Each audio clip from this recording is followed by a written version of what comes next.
जय हिंद दोस्तों, मेरे YouTube channel the concept room में आप सभी का स्वागत है।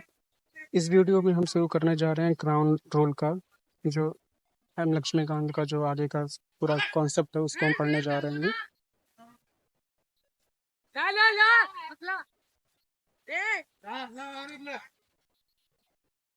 तो यहाँ से शुरू होता है क्राउन राज का आगाज, एक नई कहानी भारत में 1858 की। इसको हम मूवी की तरह एकदम समझते हैं। आप एकदम पूरा सीन टू सीन समझते जाइए, सुनते जाइए और बुक खोल के बस खाली ध्यान से देखते जाइए। सीन 1 क्या हुआ? 1857 में आग का साल था। एकदम से भारत में आग लग गई। ये आग थी गुस्से की, बेइज्जती की और आज़ादी की। हजारों सिपाही, जिसे आज हम फर्स्ट वॉर ऑफ इंडिपेंडेंस कहते हैं, अंग्रेजों के खिलाफ खड़े हो गए। ईस्ट इंडिया कंपनी, जो लगभग 100 साल से इंडिया पे राज कर रही थी, उसका भरोसा टूट गया। लंदन वाले नेता घबरा गए। उन्होंने सोचा कंपनी तो फेल हो गई, अब इंडिया को सरकार डायरेक्ट रूल करेगी क्राउन के अंडर। और यही हुआ। 1858 का एक और इम्पोर्टेंट एक्ट लाया गया जिसका नाम था गवर्नमेंट ऑफ इंडिया एक्ट 1858, पर इसे और एक नाम से भी जाना गया, act of good government of India. Scene 2 क्या था? कंपनी गया, क्राउन आया। इस एक्ट ने कहा अब भारत पे राज करेगा ब्रिटिश क्राउन, और वो भी क्वीन के नाम पे। इसका मतलब था कंपनी के हाथ से पूरी पावर ले ली गई, गवर्नेंस, लैंड, पैसा सब ब्रिटिश क्राउन के अंडर आ गया। गवर्नर जनरल का टाइटल बदल गया। अब इससे बोला जाने लगा वायसरॉय ऑफ इंडिया, जो क्वीन का डायरेक्ट रिप्रेजेंटेटिव था इंडिया में। लॉर्ड कैनिंग बन गया पहला वायसरॉय ऑफ इंडिया। अब कोई कंपनी का गवर्नर जनरल नहीं, बल्कि क्राउन का वायसरॉय हुआ करता था। मतलब अब कंपनी का तो गवर्नर जनरल था, वो तो चला गया, बस कंपनी का जो जो जो क्राउन था वायसरॉय हुआ करता था। अभी तो सिर्फ नाम बदल गया। सीन क्या हुआ? डुअल गवर्नमेंट की बार बार बंद। पहले का सिस्टम कुछ ऐसा था कि बोर्ड ऑफ जो कंट्रोल था वो ब्रिटिश सरकार के पास थी, लेकिन जो कोर्ट ऑफ डायरेक्टर था वो कंपनी रूल करती थी, कंपनी वाले उसे चलाते थे। ये दोनों मिलकर इंडिया चलाते थे, पर कंफ्यूजिंग ज़्यादा था, सिस्टम वीक था। विक्ट ने कहा बस अब दोनों को हटा दो, यानी डुअल गवर्नमेंट खत्म कर दिया गया। अब सब कुछ एक ही हाथ में, दैट्स ब्रिटिश क्राउन के हाथ में था। सीन 4 क्या था? एक नया बॉस आया, secretary of state for India. London में एक पावरफुल आदमी अपॉइंट हुआ जिसका नाम था, मतलब जिसका नाम क्या, वो तो उसका एक पोजीशन था, secretary of state for India. ये आदमी था ब्रिटिश कैबिनेट का मेंबर, इंडिया के अफेयर का अल्टीमेट बॉस, ब्रिटिश पार्लियामेंट का जवाबदेही। इसका 3 काम यही था। मतलब इसका जो अपॉइंट होने के लिए इसके पास 3 क्वालिफिकेशन था। ये कैबिनेट का मेंबर भी था, अल्टीमेट बॉस भी था, इंडिया में जो भी काम हो रहा था, और ब्रिटिश पार्लियामेंट को जवाब दे जाता था, यानी जो भी कुछ रहता था उसको रिपोर्ट करता था पार्लियामेंट को। मतलब दिल्ली में वायसराय बैठता था और लंदन में सेक्रेटरी ऑफ स्टेट बैठता था। यही दोनों मिलकर इंडिया पर डायरेक्ट रूल करने लगे। मतलब दिल्ली में कौन बैठ रहा है? वायसराय बैठ रहा है जो पूरे इंडिया को देख रहा है, और लंदन में कौन बैठ रहा है? Secretary of state. ये दोनों मिलकर ही पूरा देश चला रहे हैं। सीन 5 क्या था? 15 लोग की टीम थी इंडियन काउंसिल, जो सेक्रेटरी ऑफ स्टेट को अकेला नहीं छोड़ा गया, उसके पास एक 15 मेंबर की काउंसिल बना दिया गया, काउंसिल ऑफ इंडिया जिसे बोला गया। एक एडवाइजरी टीम थी, मतलब राय देने के लिए सिर्फ था, इसको सेक्रेटरी ऑफ स्टेट को, और उसका जो चेयरमैन कौन था? वही सेक्रेटरी ऑफ स्टेट ही था। सीन 6 क्या था? लीगल सेटल, शो करने लायक बनाया गया है। एक्ट ने secretary of state and council को एक लीगल एंटिटी दे दी गई। ये एक बॉडी कॉर्पोरेट है, इसे कोर्ट में शो किया जा सकता था, और ये भी दूसरों को शो कर सकती थी, चाहे इंडिया में हो या इंग्लैंड में हो। मतलब अब इसको लीगल एंटिटी या पावर दे दिया गया, यानी अब इंडिया के एडमिनिस्ट्रेशन मैटर लीगली सिक्योर और फॉर्मलाइज हो गए। फॉर्मलाइज मतलब उसको लॉ के हिसाब से बना दिया गया। सीन 7 क्या है? सिर्फ मशीनरी चेंज हुई, सिस्टम नहीं। एक बात याद रहे, ये एक्ट सिर्फ मशीनरी यानी सिस्टम ऑफ द कंट्रोल को बदलने लायक था। इंडिया के अंदर का जो गवर्नेंस सिस्टम जैसे चल रहा था वैसे ही चलता रहा। मतलब लोगों को डेमोक्रेसी, राइट्स या फ्रीडम नहीं मिले, बस कौन रूल करेगा वही बदल गया। कंपनी गया, क्राउन आ गया, लेकिन इंडिया अब भी गुलाम ही रहा। तो क्लाइमेक्स का डायलॉग यही था, ईस्ट इंडिया कंपनी तो गया, पर अब क्वीन ने खुद राज संभाल लिया और भारत की कहानी एक नई मोड़ पे आ गई। एक रिवीजन करते हैं जल्दी से। 1857 का रिवोल्ट आ गया, कंपनी अबॉलिश हो गई, क्राउन रूल करने लगा। वायसरॉय का पोस्ट बना जो गवर्नर जनरल के नाम पे था, जो पहले जहाँ पे गवर्नर जनरल तक जो काम था अब वायसरॉय करेगा। डुअल गवर्नमेंट सिस्टम खत्म कर दिया गया। Secretary of state for India का एक क्रिएट हुआ, इसको 15 मेंबर मतलब एडवाइजरी देंगे काउंसिल के लिए। काउंसिल था 15 मेंबर का, अब वही एडवाइस करेंगे। लीगल स्टेटस मिल गया secretary of state in council को। आप समझते हैं सिस्टम इंडिया में वैसे ही रहा जैसे पहले ही था, बस कंट्रोल लंदन में गया, मतलब कंपनी से अब क्राउन डायरेक्ट करने लगा, बाकी पूरा सिस्टम वैसे ही था। अब एपिसोड 2 को समझते हैं। जब ब्रिटिश ने सोचा चलो थोड़ा सा इंडियंस को भी इंक्लूड कर लें, इसीलिए तो आया इंडियन काउंसिल आया। इंडियन को भी उसने थोड़ा इंक्लूड करने की बात की, इसलिए आया Indian council act, Indian council act of 1861। तो बैकग्राउंड का सीन क्या था? 1857 का रिवॉल्ट अभी थमा ही था। अंग्रेज सोच में पड़ गए, ये इंडियन तो कभी भी फाड़ पड़ते हैं, अगर हम इनको रूल्स करते करते थोड़ा इन्वॉल्व कर लें तो शायद शांत रहेंगे। बस वही हुआ। 1861 में एक नया एक्ट आया, इंडियन काउंसिल एक्ट ऑफ 1861, और ये एक्ट बन गया एक इम्पोर्टेंट माइलस्टोन इंडिया के कॉन्स्टिट्यूशनल डेवलपमेंट के रास्ते पर। तो सीन के हिसाब से समझते हैं, सीन करके। सीन वन क्या था कि इंडियन इन लॉ मेकिंग, मतलब पहली बार क्या हुआ, अंग्रेजों ने सोचा चलो कुछ इंडियंस को भी काउंसिल में बैठा लेते हैं, बस पावर नहीं देंगे, सिर्फ उनकी प्रेजेंस ही रहेगी, मतलब सिर्फ बैठे रहेंगे, उनको कुछ पावर और नहीं देंगे, खाली खाली मुंह देखते रहेंगे, बस ऐसे ही। तो इस एक्ट ने कहा वाइस रॉय जो अपनी लेजिस्लेचर काउंसिल में कुछ इंडियंस को भी नॉमिनेट कर लो as a non official member, मतलब ऑफिशियल इनके कुछ काम नहीं रहेगा, इसलिए बैठे रहेंगे बस, ताकि लोगों को लगे हाँ हाँ भाई इंडियंस भी आ गए हैं, लेकिन उनका सिर्फ non official as a member थे। यानी लॉ बनाने वाला डिस्कशन में इंडियंस भी बैठेंगे, पर सिर्फ बैठे ही रहेंगे और कुछ करेंगे नहीं उसे। तब 1862 में लॉर्ड कैनिंग के 3 इंडियंस को नॉमिनेट किए। कौन कौन से थे याद रखना, नाम इंपॉर्टेंट रहता है, राजा बनारस, महाराजा पटियाला और सर दिनकर राव। ये 3 लोग सिर्फ उस काउंसिल में बैठने का काम करते थे, क्योंकि उनमें और कुछ उनको पास पावर तो दी नहीं गई थी, तो राजा बनारस, महाराजा पटियाला एंड सर दिनकर राव थे। अब इंडियंस लोग कहानी के बैकग्राउंड एक्टर बन गए, स्टेज पे तो थे पर स्पॉटलाइट नहीं मिली उनको, क्योंकि उनके पास कुछ पावर ही नहीं था। सीन 2 क्या बोला, डिसेंट्रलाइजिंग की शुरुआत हुई, प्रोविनेंस को वापस पावर मिल गई। आप याद करिए 1773 से 1853 तक अंग्रेज सब कुछ सेंट्रलाइज करते जा रहे थे। मद्रास हो गया, बॉम्बे का कंट्रोल दिल्ली, मतलब वाइस रॉय के पास चला गया था, मतलब सब कुछ सेंट्रल हो रहा था। पर अब 1861 में पहली बार रिवर्स गियर लग गया, चलो थोड़ा सेंट्रलाइज करते हैं। बॉम्बे और मद्रास प्रेसिडेंसी को वापस कुछ लॉ मेकिंग पावर दी गई, यानी पहली बार प्रोविंस को थोड़ा अपना सिस्टम चलाने का परमिशन मिली। ये एक ऐसे प्रोसेस है धीरे धीरे बढ़ते बढ़ते और आगे जाके 1937 में फुल ऑलमोस्ट ऑटोनॉमी तक पहुंच गई। तो शुरुआत यहीं से होता है, आगे आगे जाके 1937 में पूरा इनको ऑटोनॉमी मिल जाती है। सीन 3 क्या हुआ, नए काउंसिल का जन्म हुआ, बंगाल, नॉर्थ वेस्ट प्रोविंस और पंजाब। अंग्रेज सोचने लगे सिर्फ बॉम्बे और मद्रास है कि और भी जगह काउंसिल बनाओ, तो एक नया लेजिस्लेचर काउंसिल बनाया गया, बंगाल 1862 में, नॉर्थ वेस्ट प्रोविंस 1886 में, पंजाब 1897 में। अब इंडियन का मैप स्लोली एडमिनिस्ट्रेशन ब्लॉक्स में डिवाइड हो रहा था, हर जगह अंग्रेज अपना स्ट्रक्चर सेटअप कर रहे थे। सीन 4 पोर्टफोलियो सिस्टम, जैसे हर मिनिस्टर का एक अपना डिपार्टमेंट हो। लॉर्ड कनिंग ने 1859 में एक स्मार्ट सिस्टम इंट्रोड्यूस किया, जिसका 1861 का एक्ट ऑफिशियली रिकॉग्नाइज दे दिया। इस सिस्टम का नाम था पोर्टफोलियो सिस्टम। इसका मतलब वाइसरॉय के काउंसिल का हर मेंबर एक या उससे ज़्यादा डिपार्टमेंट इंचार्ज संभालेगा, मतलब डिपार्टमेंट को उनको इंचार्ज बना दिया जाएगा जो उनके काउंसिल में मेंबर थे। भाई ये है तुम्हारा डिपार्टमेंट ही, ये तुम संभालो। इसी को कहते हैं पोर्टफोलियो सिस्टम। पोर्टफोलियो मतलब एक कैटेगरी वाइज उनको डिवाइड कर दिया गया, तुम ये डिपार्टमेंट संभालो, तुम ये डिपार्टमेंट संभालो।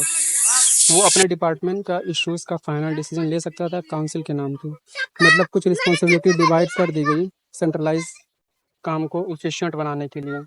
जैसे आजकल हम देखते हैं ना, फाइनेंस मिनिस्टर होगा, होम मिनिस्टर होगा, डिफेंस मिनिस्टर, वैसे ही एक प्रोटो कैबिनेट सिस्टम स्टार्ट हो गया था। सीन 5 वाइसरॉय बन गया सुपर हीरो, इमरजेंसी पावर के साथ। अब कुछ अर्जेंट या इमरजेंसी सिचुएशन हो तो वाइसरॉय ऑर्डिनेंस पास कर सकता था बिना लेजिस्लेचर काउंसिल की परमिशन का। मतलब लेजिस्लेटिव काउंसिल नहीं है तो एक ऑर्डिनेंस मतलब लॉ पास कर सकता था टेम्परेरी। पर एक कंडीशन थी, वो ऑर्डिनेंस सिर्फ 6 महीने तक ही वैलिड रहेगा, मतलब समझ लो एक नोटिस जारी कर सकता था, ऐसा समझो आसान भाषा में। तब लेजिस्लेचर काउंसिल मतलब जहाँ कानून बनाया जाता है, अगर वो नहीं है तो जो यहाँ पे था वायसराय वो एक नोटिस जारी कर सकता है, सिर्फ वो 6 महीने तक ही वैलिड रहेगा। समझ लो उस नोटिस पे कुछ भी लिख दिया कि भाई ऐसा ऐसा रूल्स है, तो वो सिर्फ 6 महीने तक ही वैलिड रहेगा। यानी वायसराय को इमरजेंसी रिमोट कंट्रोल पावर दे दिया गया, जैसे आज के टाइम पे प्रेसिडेंस ऑर्डिनेंस लाता है वो इनकी वैसे ही। तो एक क्विक स्टोरी को समराइज करते हूँ। 1861 में एक्ट लाया गया 57 के रिवोल्ट के बाद इंडियंस को थोड़ा इन्वॉल्व करने के लिए। वायसराय की काउंसिल में इंडियंस को नॉन ऑफिशियल मेंबर्स बनाए गए बिना रियल पावर के। बॉम्बे और मद्रास के लेजिस्लेचर पावर वापस मिले, डिसेंट्रलाइजेशन की शुरुआत हो गई। नए लेजिस्लेचर काउंसिल बनाए गए, जैसे बंगाल हो गया, नॉर्थ ईस्ट प्रोविंस हो गया, पंजाब हो गया। इसके बाद हो गया पोर्टफोलियो सिस्टम ऑफिशियली इंट्रोड्यूस हो गया, हर मेंबर के एक ज़्यादा डिपार्टमेंट संभालता था। वायसरॉय को इमरजेंसी पावर दी गई, ऑर्डिनेंस बिना काउंसिल के ही पास करने की। तो क्लाइमेक्स डायलॉग ये था, अंग्रेजों ने इंडियंस को दिया एक कुर्सी पर बिना रस्सी के। नाम का पार्टिसिपेशन था, असली पावर तो अब भी उन्हीं के पास थी। पर हाँ, ये एक छोटी सी शुरुआत थी, एक ऐसी कहानी जो आगे जाके आज़ादी तक जाएगी। शुरुआत तो ऐसे ही एपिसोड 3 को समझते हैं। नॉमिनेशन का नया ड्रामा, और भी लोग आए स्टेज पे। Indian council act of 1892। होता क्या था, फ्लैशबैक समझो। 1857 के बाद ब्रिटिश सरकार थोड़ा थोड़ा इंडियंस को सिस्टम में शामिल कर रही थी। पहले सिर्फ बैठने को बोला, अब थोड़ा और बोलने की परमिशन भी दे दी गई। अब 1892 आया और ब्रिटिश ने कहा चलो थोड़ा और सीट बढ़ा देते हैं और थोड़ा सा और पार्टिसिपेशन का नाटक रचते हैं। तो सीन वो नहीं है कि अब ज़्यादा सीट मिली, पर कंट्रोल अब भी हमारा, मतलब ब्रिटिश। ब्रिटिश पार्लियामेंट ने इस एक्ट पास किया जिसमें कहा गया सेंट्रल और प्रोविंस लेजिस्लेचर काउंसिल में जो नॉन ऑफिशियल मेंबर हैं उनकी नंबर बढ़ा दो। मतलब अब और ज़्यादा इंडियंस को काउंसिल में लाने की परमिशन थी, बट, और ये बड़ा बट है, ऑफिशियल मेजोरिटी अब भी बनाई रखी गई। यानी अंग्रेज अब भी डिसीजन मेकर ही थे, इंडियन सिर्फ शो पीस थे, डिबेट करने वाले, लेकिन फाइनल डिसीजन से दूर थे। सीन 2 क्या हुआ, बजट पे बात पर वोट नहीं। इस एक्ट ने इंडियंस को एक नई छोटी सी पावर दे दी, बजट पे बात कर सकते हो पर वोट नहीं कर सकते हो। मतलब अब लेजिस्लेचर काउंसिल में बजट डिस्कशन हो सकता है, एग्जीक्यूटिव पे क्वेश्चन भी पूछे जा सकते हैं, पर ये क्वेश्चन भी कंट्रोल होते थे, जैसे कोई स्क्रिप्ट शो चल रहा हो। सवाल तो पूछो पर जवाब वही मिलेगा जो हम कहना चाहेंगे। सीन 3 क्या हुआ, इलेक्शन या नॉमिनेशन, कंफ्यूजिंग का गेम। इस बार एक और नया ट्विस्ट लाया गया। अंग्रेजों ने सोचा चलो इंडियंस को नॉमिनेट करने का तरीका बदलते हैं। अब नॉन ऑफिशियल मेंबर्स को नॉमिनेट करने के लिए रिकमेंडेशन सिस्टम लाया गया। सेंट्रल काउंसिल के लिए वाइसरॉय नॉमिनेट करेगा based on the recommendation from province legislature council and Bengal chamber of commerce. ये दोनों मिलकर रेकमेंड करेंगे, तभी जाके वो जो नॉन ऑफिशियल मेंबर थे वहाँ पे जाएंगे, मतलब उनको नॉमिनेट करेंगे, मतलब सिलेक्ट करेंगे। दो लोग से, दो लोग की टीम थी, एक था प्रोविंस लेजिस्लेचर काउंसिल और Bengal chamber of commerce. Province council के लिए गवर्नर नॉमिनेट करेगा based on the suggestion from district board. ये प्रोविंस काउंसिल के लिए था। गवर्नर नॉमिनेट करेगा based on the suggestion district board, municipalities और university, trade association, zamindar, chamber of the commerce. ये लोग मिलके जो गवर्नर नॉमिनेट करेगा, मतलब प्रोविंस काउंसिल के लिए ये सब मिलके टीम बनाते थे, उसको सिलेक्ट करते थे कि किसको जाना है, किसको नहीं, किसको भेजे, किसको नहीं। तो एक्चुअल में क्या हो रहा था, इलेक्शन इनडायरेक्टली हो रहा था, लेकिन एक्ट ने कभी इलेक्शन शब्द यूज नहीं किया है, ये बात याद रखना। बट इनडायरेक्टली तो हो रहा था। बस कहा nomination based on the recommendation, तो रिकमेंडेशन किसकी किसकी होगी ऊपर बताया गया। यानी नाम भी सिलेक्शन का नहीं लिया गया, काम भी फुल इलेक्शन जैसा नहीं था। स्टोरी को समराइज करते हैं। ब्रिटिश सरकार को इंडियन को सीट तो दी पर कंट्रोल हमारे पास ही रहे। इंडियंस क्या थे, हमने हमें डिबेट करने दो पर फैसला तो हम ही लोग कर रहे हो। सिस्टम क्या था, इलेक्शंस यही दिख रहा था पर नाम तो नॉमिनेशंस का ही था। तो क्विक रिकैप इस पढ़ते हैं। नॉन ऑफिशियल मेंबर्स की नंबर बढ़ा दी गई पर ऑफिशियली अब भी मेजोरिटी में ही थे। और मेंबर को बजट में डिस्कस करने का और क्वेश्चन पूछने का तो राइट्स मिलेगा पर वोट्स करने का तो नहीं मिला। नॉमिनेशन प्रोसेस शुरू हुआ रिकमेंडेशंस के बेसिस पर। चाहे सेंट्रल हो या प्रोविंस काउंसिल, इलेक्शंस का डायरेक्ट सिस्टम लाया गया, लेकिन इस एक्ट ने इलेक्शन शब्द यूज नहीं किया, वही नॉमिनेशन वाला सिस्टम। तो क्लाइमेक्स ये था कि अंग्रेजों ने एक बार फिर नाटक किया, कुर्सी बढ़ा दी इंडियंस के लिए, पर चाबी खुद की रखी, आवाज दी पर वॉल्यूम लो रखा, और इलेक्शन बोला बिना इलेक्शन को झाड़ू चलाया दिया। आप ये एपिसोड 4 को समझते हैं, डिवाइड करो राज करो और सीट बढ़ा दो थोड़ा। इंडियन काउंसिल एक्ट ऑफ 1909 आया। बैकग्राउंड बीट क्या हुआ, ब्रिटिश लोग सोच रहे थे इंडियंस तो अब और ज्यादा पॉलिटिकल अवेयरनेस दिखाने लगे हैं, कांग्रेस भी स्ट्रांग हो रही है, तो चलो एक नई चाल चलते हैं, इनको थोड़ा और इन्वॉल्व करो, पर एक दूसरे को खिलाफ भी कर दो। और तब हुआ एंट्री इंडियन काउंसिल एक्ट 1909, यानी मॉर्ले मिंटो रिफॉर्म। तो लॉर्ड जो मॉर्ले थे वो सेक्रेटरी ऑफ स्टेट थे, और लॉर्ड जो मिंटो थे वो वाइस रॉय थे। तो सीन क्या हुआ, काउंसिल की सीट बढ़ रही थी, ताकत या सिर्फ नंबर, ये सवाल था। सबसे पहले लेजिस्लेचर काउंसिल में मेंबर्स का नंबर तो बढ़ा दें, सेंट्रल काउंसिल में 16 से बढ़ाकर 60 मेंबर कर दिए गए, और प्रोविंस मतलब स्टेट लेवल पे भी नंबर बढ़ाया, पर हर जगह अलग अलग था। इंडियन सोचने लगे वाह अब तो रिप्रेजेंटेशन भी मिल गया, पर असली गेम तो अभी बाकी था। सीन टू क्या हुआ, मेजोरिटी का सौदा, सेंट्रल वर्सेस प्रोविंस। ब्रिटिश ने चालाकी से कहा सेंट्रल काउंसिल में तो ऑफिशियल मेजोरिटी रहेंगे, हम ही कंट्रोल में रहेंगे, पर प्रोविंस काउंसिल में नॉन ऑफिशियल मेजोरिटी दे देते हैं, ताकि इंडियन खुश हो जाएं। ये चॉकलेट जैसा है, इनको थोड़ा सा खुश रखो। यानी कंट्रोल अब भी लंदन के हाथ में था, जो बड़ा खेल था उसमें ब्रिटिश ही बॉस था। सीन 3 क्या हुआ, डिबेट का ड्रामा, अब थोड़ा बोलने दो इन्हें। ये एक्ट ने लेजिस्लेचर काउंसिल को थोड़ा और बोलने का स्पेस दिया, बजट पर रेजोल्यूशन मूव करने का परमिशन दे दिया, सप्लीमेंट्री क्वेश्चन पूछने की फ्रीडम, और थोड़ी सी डेलिब्रेटिव फंक्शन दे दिया गया। लेकिन ये सब एक कंट्रोल एनवायरनमेंट में ही था, तुम बोल सकते हो पर फैसला तो हम ही लेंगे। सीन 4 पहली बार एग्जीक्यूटिव काउंसिल में इंडियन। इस एक्ट का एक हिस्टोरिक ट्विस्ट था, पहली बार ब्रिटिश ने इंडियन को अपनी एग्जीक्यूटिव काउंसिल में शामिल किया, एग्जीक्यूटिव काउंसिल में शामिल था पहली बार। और वो थे सत्येंद्र प्रसाद सिन्हा, बने law member in viceroy executive council. ये सत्येंद्र प्रसाद सिन्हा याद रखते हैं। ये एक सिंबॉलिक जेस्चर था, पर एक साइकोलॉजिक शिफ्ट भी, अब इंडियंस को भी रोलिंग सीट्स के पास बैठा दिया गया था। सीन 5 के बाद डिवाइड एंड रूल का असली बॉम्ब, कम्युनल इलेक्ट्रोड। अब आता है सबसे बड़ा twist, separate electrode for Muslim introduce किया गया। इसका मतलब मुस्लिम के रिप्रेजेंटेटिव को सिर्फ मुस्लिम लोग ही वोट करेंगे। मतलब अगर समझ लो मुस्लिम कोई कैंडिडेट खड़ा हुआ है, तो उसको सिर्फ मुस्लिम लोग ही वोट करेंगे, और हिंदू मुस्लिम यूनिटी को तोड़ने की ऑफिशियल प्लानिंग कर देंगे। तो मतलब जो मुस्लिम लोग अभी समझ लो कोई खड़ा है, तो सिर्फ उसको मुस्लिम लोग ही वोट करेंगे, ऐसा कुछ था। और इसी वजह से लॉर्ड मिंटो को बोला गया father of the communal electrode. Brits ने बेसिकली कहा चलो उनको इलेक्शन तो दे देते हैं, पर सब अलग अलग वोटिंग ग्रुप में बांट देते हैं, ताकि कभी एक ही ना हो पाए। ये इंडियंस की पॉलिटिक्स का डेंजर टर्निंग पॉइंट था, जहां से कम्युनलिज्म का सीड ब्रिटिश ने ऑफिशियली बोया। सीन 6 क्या हुआ, यूनिवर्सिटी जमींदार कॉरपोरेट सबको सीट। ब्रिटिश ने और भी डिवाइड करने को टूल दिया, जैसे presidency corporation chamber of the commerce university जमींदार, इन सभी के पास भी सेपरेट रिप्रेजेंटेशन दिया गया। अब हर ग्रुप का एक रिप्रेजेंटेटिव हो, सब अपने लिए बोले, और एक दूसरे से कभी यूनाइट ही ना हो पाए। तो क्विक रिवीजन ये हुआ, सीट बढ़ गई सेंट्रल में, 60 से 60 हो गया, 16 से 60 हो गया सेंट्रल पे, ब्रिटिश कंट्रोल प्रोविंस में इंडियन को ज़्यादा जगह मिला।